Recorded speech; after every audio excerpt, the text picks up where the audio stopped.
Hey there, everybody, and welcome back to Utility Sports. Today, we're going to be doing a video that's been highly requested here on the channel. In the comments section, we've had multiple people ask for a Jacksonville Jaguars team mock draft, so that's what we're going to be getting to today. We'll probably do 4 rounds here in this mock draft, and if there's any other teams you'd like us to do, let us know in the comments right now which team you'd like to see here on the channel. We've already done quite a few, but there's still a lot more to be done, and we'll get around to them for you guys if you do comment them. Also, if you are new here, hit that subscribe button. We have a whole bunch of content coming out every single day here on the channel. We're up over 1,800 subscribers, got the most loyal subs on the planet. We really do appreciate all the support, guys. And now let's jump into this mock draft here for the Jacksonville Jaguars. Pick number 1. This one is a no-brainer.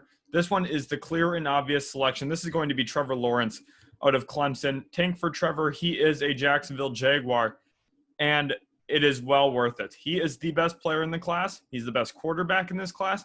He is the most surefire pick in this draft. The chances of him being a top 10 QB in the NFL at some point in his career are very high, in my opinion.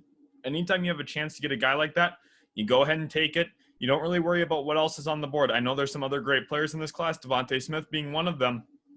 You don't worry about those, though, when you have a surefire top-tier quarterback in this class for you. He could be a generational guy.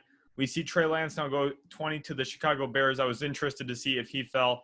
They have my Jets going with Joseph Osai. Okay. And now here I am, the Jacksonville Jaguars, and wow, oh wow, there's a few different options here. Let's go take a look quick at who is all gone. Okay, we saw Darrisaw go 19. Vera Tucker goes 17 to the Raiders. That's interesting. They did not opt for for a defensive player there. Jeremiah Owusu-Koramoah is still available at this point. Now for the Jaguars here, this is interesting because part of me wants to go best player available, and I think that's Jeremiah Owusu-Koramoah. But their linebacker position is actually very strong. Miles Jack played really great again this year as a weak side linebacker. They have Schobert there. He played very well as well in his first year with the Jacksonville Jaguars. I just really can't see them going linebacker, although I do think Owusu-Koramoah is the best player available at this spot. Let's go take a little quick peek at the offensive tackle position. I think that this is an interesting position, but remember, we do have pick 33, and this is what I've been saying all year long. This tackle class is kind of strong in this area. You can maybe wait at 25 to grab one at 33. I think that is what I'm going to do, looking at still who's on the board here. Let's look at the interior offensive lineman as well, Wyatt Davis. A big thing to watch here could be Andrew Norwell. He's making $14 million a year. They could save a lot of money releasing him before June 1st. Is that a possibility? I think so. They have a lot of salary cap space right now. They could move on from him, bring in a whole bunch of other talents, maybe a wide receiver like Allen Robinson or Chris Godwin. Whatever that ends up being, we'll see there in Jacksonville. But at this point, I really like the direction that they could be going. I think interior offensive lineman would be another pick to watch at 33 if the tackles do go. Also, let's look at the edge position. I know last year they took Caleb Von Chase on, and they do have Josh Allen, but they are going to be running a legit 3-4 this year, which gives them room to grab a guy like Gregory Rousseau, who I am almost leaning towards at this spot. I also want to go look at the safety position. Another really strong player in this class, Trayvon Merrick. He is the top safety, and boy, do the Jacksonville Jaguars need some safeties. I think that they'll try and maybe make a run at Justin Simmons or Marcus Williams this year in free agency. I know those are two guys that Austin really likes. My co-creator here on the channel, he really likes those two. He is a Jaguars fan. He hopes one of those two comes to Jacksonville. But even if they do find a way to sign one of those two, they could still use Trayvon Merrick, especially next to Justin Simmons. You get a real legit coverage safety and a guy who can play down in the box like Merrick. I really like that combination for the Jacksonville Jaguars. But here at 25, I'm going to go Gregory Rousseau. I think his potential is sky high. He's a guy that is really worth taking this pick. Also, can I just mention real quick for the Browns, this would be a dream come true scenario for them. They might even look to move up on draft night for Owusu-Koramoah. That's how good of a player he could be. But if I am, and I like Jalen Phillips there too for the Buccaneers a lot. He could come and save them some money for Shaq Barrett. That'll be an interesting thing to monitor as well. Maybe we'll get a Buccaneers mock draft on the channel here. But now at this point, we grab Gregory Rousseau. I feel really good about that. Put him in at the legit DN spot. He's a really big edge, 6'5", massive man, and I think he's got a lot of potential. I know his pass rush moves aren't quite there yet, but you've already got 2 real pass rushers. I know that Caleb Von Chase didn't get home a lot, but he generated a lot of pressures, got a lot of hurries in his first year, especially down the stretch of the season. I think there's a lot to build off of there in Jacksonville, actually. And Josh Allen's one of the better edges in the league that at a young age.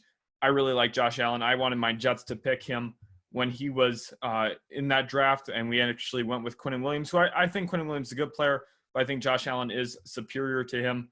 Also, cornerback, a really big need here for the Jacksonville Jaguars, but at this point, maybe I could see them going Eric Stokes, but for me, I would opt to go with Trayvon Merrick over Stokes, so I think Stokes will be ruled out for me.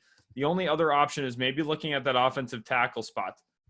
Do I see Cam Robinson being back for them? I really don't. Now, are there other safeties in this class that I'd maybe feel more comfortable with if I'm Jacksonville? I think that's the case.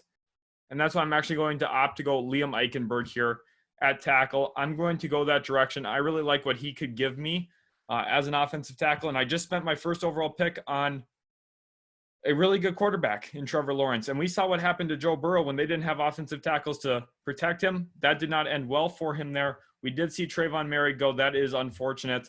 Maybe I could have waited on the tackle, grabbed Radins, but you never know how that's going to go. Maybe some teams make some moves. Cornerback's really thinned out. Safety is still okay here, but I'm not really in love with any of these guys quite yet. Wide receiver is an interesting position as well, but I'm really going to look at the tight end here, and Pat Freiermuth has fallen a little bit. I know they have him ranked 46, but it's very possible he could be a top 32 player in this class, really worthy of a first-round pick.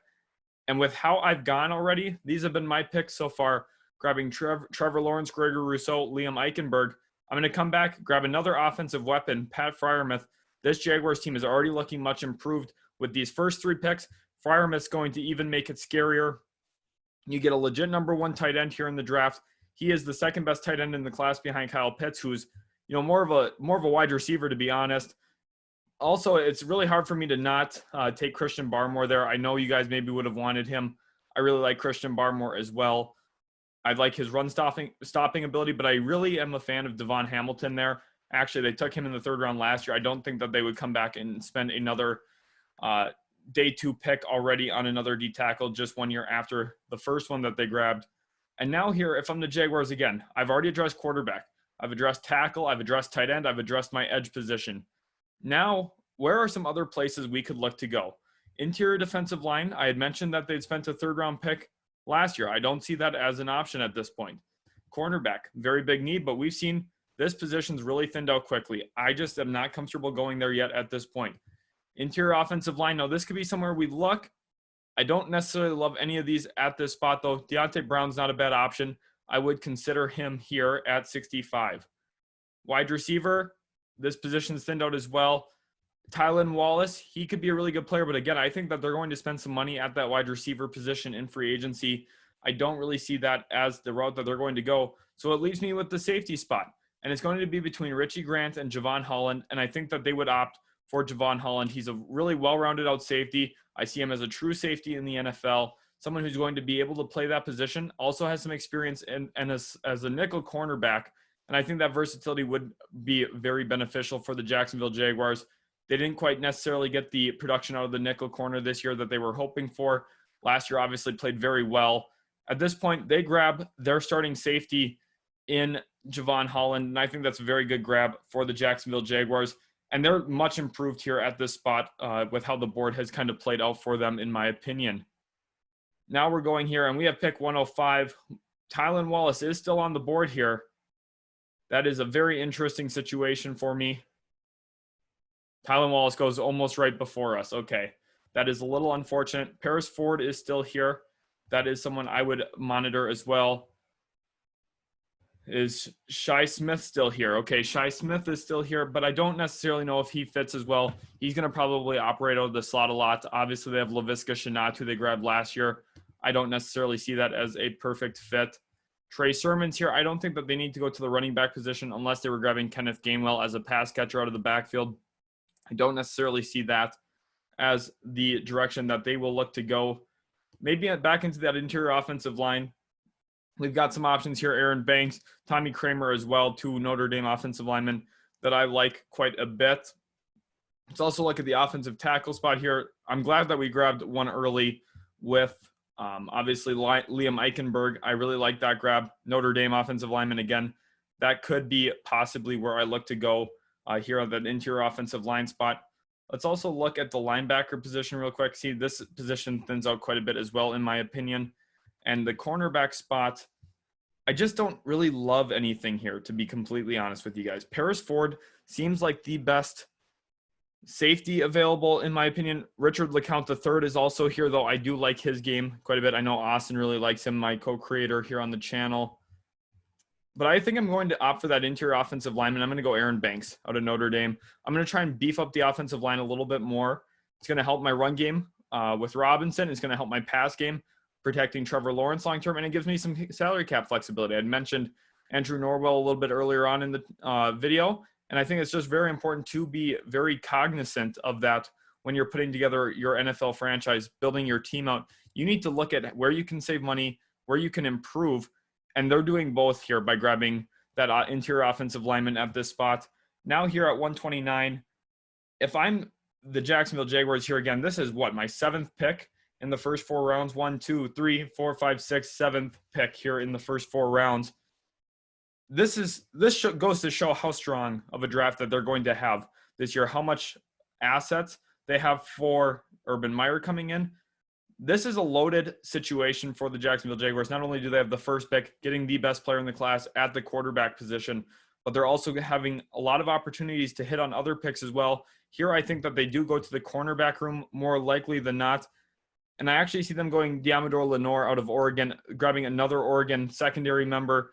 And here it's about getting some depth at that position. I don't know if he's going to be a boom or bust type prospect, really. I think he's kind of more of a safe pick.